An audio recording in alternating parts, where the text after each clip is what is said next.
Guys, my name is Anand Gandhi and today I'm going to show you how to make DIY planters right at your home. This way you can reuse as well as recycle any extra glass bottles that you have on hand. This is an example of it. It's a money plant.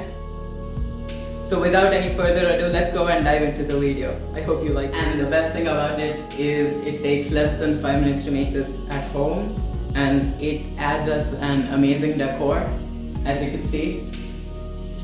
It just adds a bit of greenery that you need in your house, and it's fun. So the first part is to cut out a stem from your actual money plant in the garden.